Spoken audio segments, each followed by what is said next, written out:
mauza atupela ayesesa abwela kuno amve madandaulo athu ife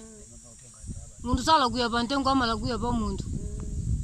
ndiye mutu kulukira ife muzatipye ntima ife ndi anthu niso ndi muntu ndi anthu yesesani abwana ife tufuna geni kuno azimati tukuke chimanga tumba kuti pasanthu 6 tichila chabwera chimanga asisa chigoba 6,000 koma 6,000 kuti ipeza ikusowa kanga ti miliyoni nkhalamba zilowera kuti chaka chinochi njala imeneyi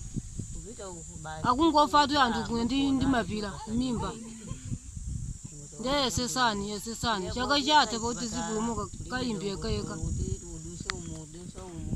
anitu ndi imeneyo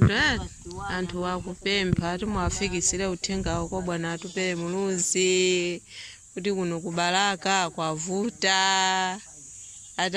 asatikwiyire akufotokoza choncho kuti ati muwauze apurezidenti atu asatikwiyire tinalakwisa tikudziwa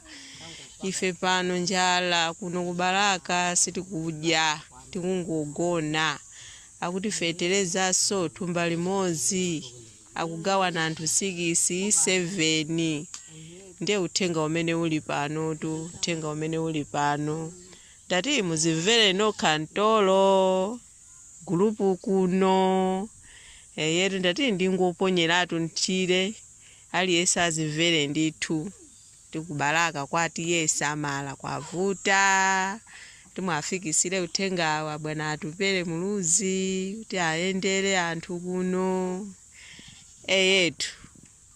ndenkhaniyo